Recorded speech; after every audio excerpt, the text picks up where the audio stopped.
Nope, this is not a joke. This is historically accurate.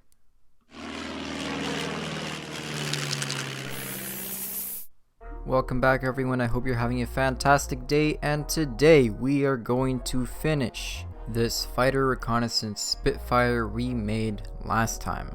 But before we start that, as I'm prepping the body for paint, I want to explain to you why exactly these were painted in pink and the history behind it. If you don't want to hear this and just want to see the model get started, you can skip to this timestamp here.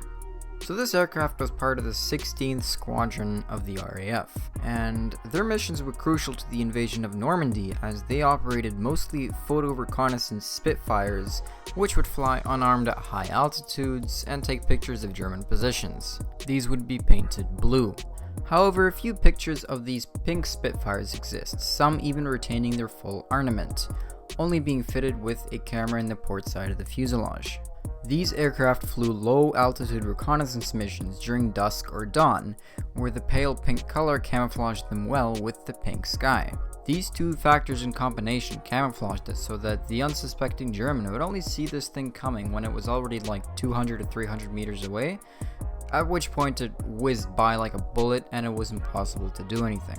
Since these missions were very dangerous, traditionally being flown unarmed and at low altitude, I think this is why some of these aircraft retained their full normal armament, in order to, for example, strafe and silence a German anti-air position and then quickly get out.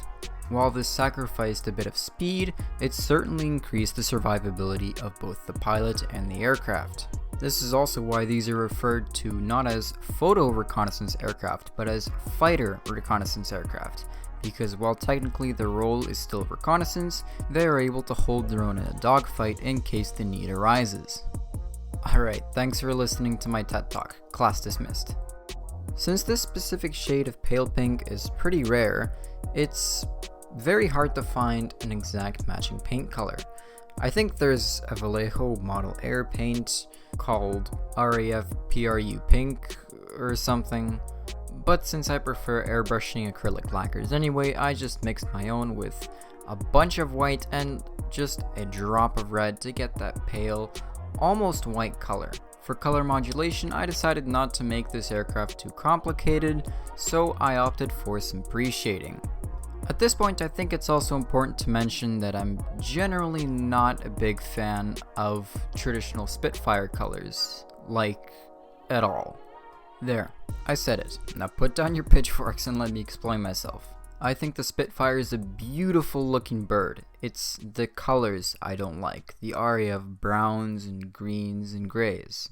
So when I got to paint a Spitfire in unusual looking colors, I of course took that opportunity. I'm also an Iron Maiden fan and a metalhead in general, so I knew I was gonna have to build a Spitfire at some point.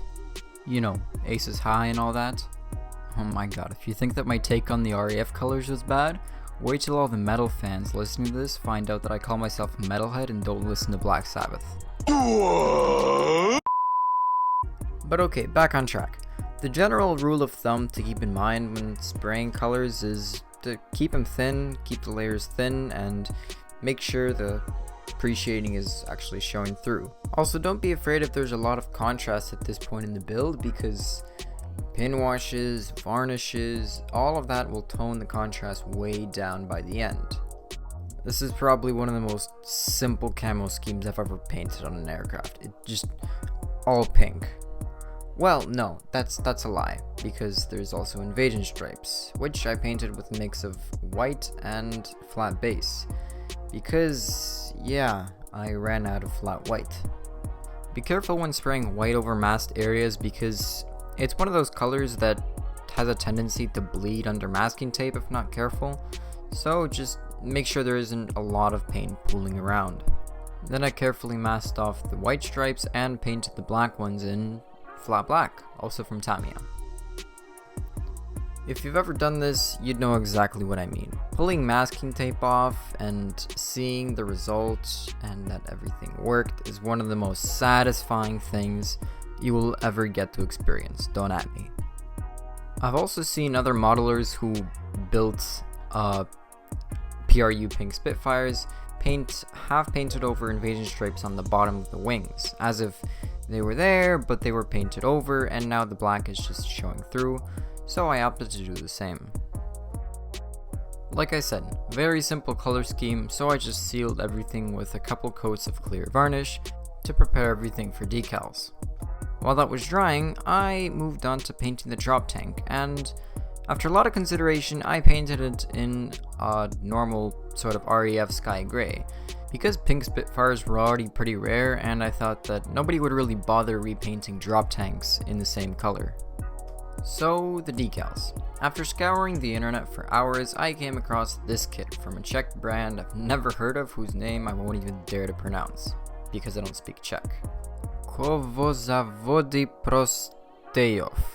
Yeah, sorry for anyone who just died a little inside, but this kit offers us two paint schemes, the famous X and the V Spitfire. It's an old AZ models repackage, so we really only need the decals from this kit. From first glance, they actually looked pretty decent. They were pretty thin, for one thing. But as it turns out, they were pretty brittle, and it took some effort to get them sitting into all those panel lines and rivets. The kit actually provides us with two options, either a gray V or a white V. Because based on the photograph, it's not really clear what color it is, but to me it looked a little darker than the invasion stripes, so I chose the light gray color. With regards to stencils, most of them were not seen on the photographed aircraft, so I just kept three of the most essential ones. The label for the fuel tank, engine stutter plug, and the oil tank compartment. And even those look very bold and stark on the pale white surface.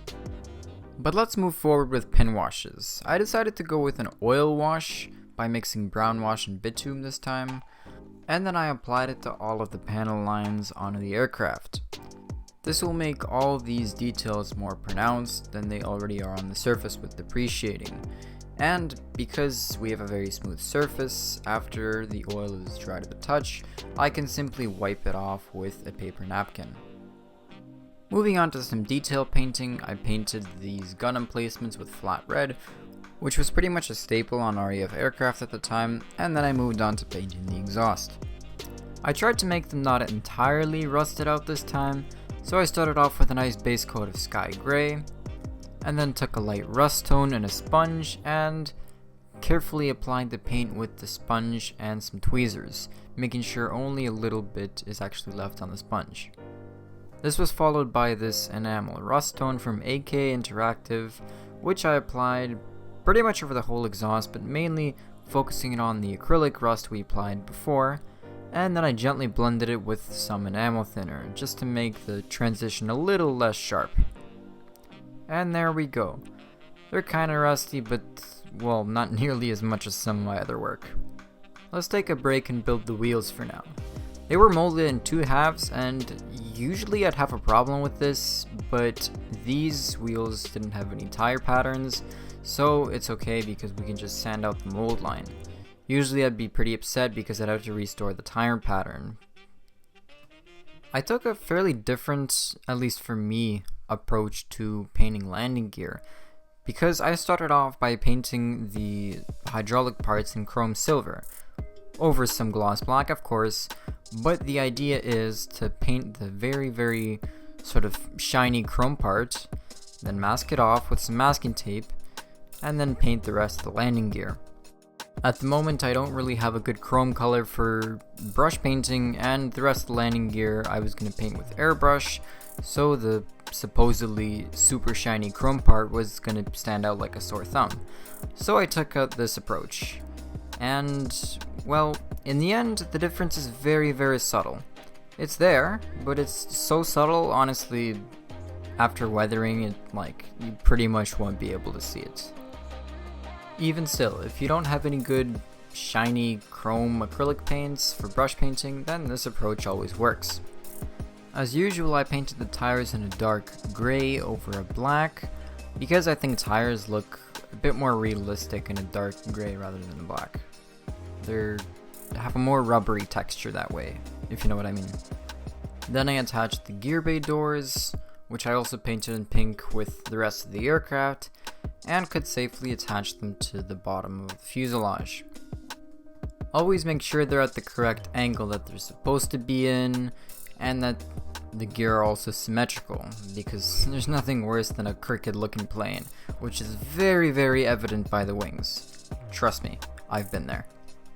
Now, since this is a Spitfire, we cannot forget the obligatory oil spill on the bottom. It's become sort of a cliche in the aircraft community at this point, but hey, real Spitfires did tend to leak a lot of oil out of that Merlin engine.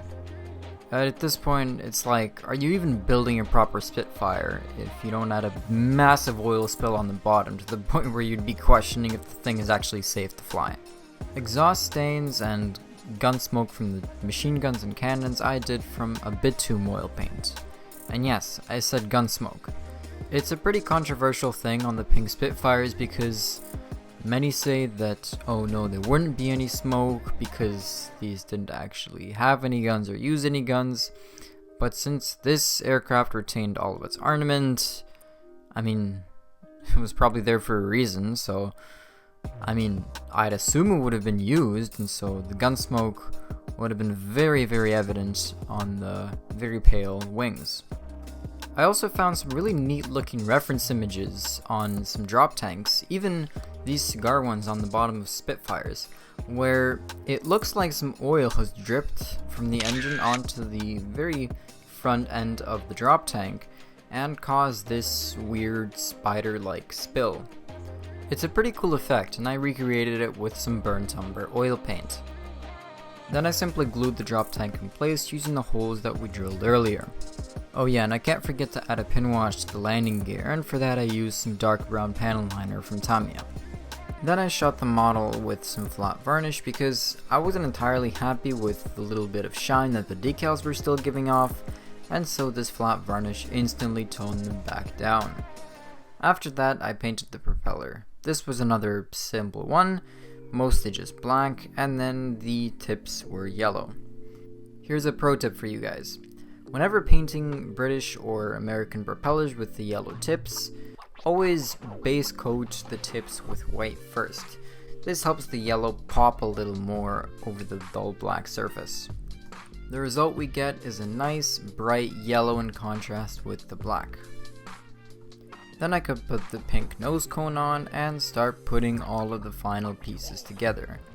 There would be no more airbrushing from this point forward, so I took off all the canopy masks and removed the sponge from the interior of the cockpit. Some of the final details included the cockpit door on the side and the mirror, which I glued to a piece of tinfoil and then cut the tinfoil around the shape of the mirror, so there's some reflective foil acting as the mirror surface.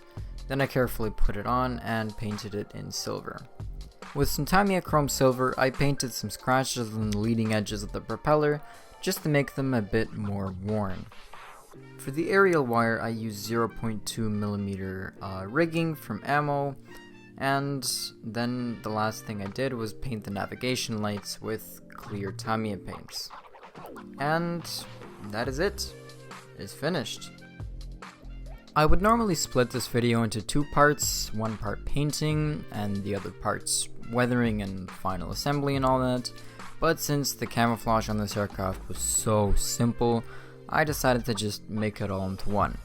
It went a bit over, but I hope you can forgive me for that. Anyway, you also noticed that I didn't add any dirt or dust or anything to the landing gear. And that's because I'm actually planning to make a small diorama for this plane. Yes, I bought some figures, and yes, that's going to be the next video. I've actually been planning to do this project for a few months now, and it took a while because I'm not really a Spitfire fanatic. I didn't know all that much before this project, and so it took a while for me to research what kind of Spitfires were painted pink, what kind of kit I needed to buy, what scale I wanted it in, what decals I needed, all of that. But hey, this is probably one of the most unique looking aircraft I've ever painted. Anyway, if you're enjoying this series, then don't forget to leave a like and subscribe down below if you haven't already. This really helps me out and shows me that you support what I'm doing and enjoy what I'm putting out here. Thank you for making it all the way to the end. It was a bit of a long one, and I'll see you guys next time. Peace.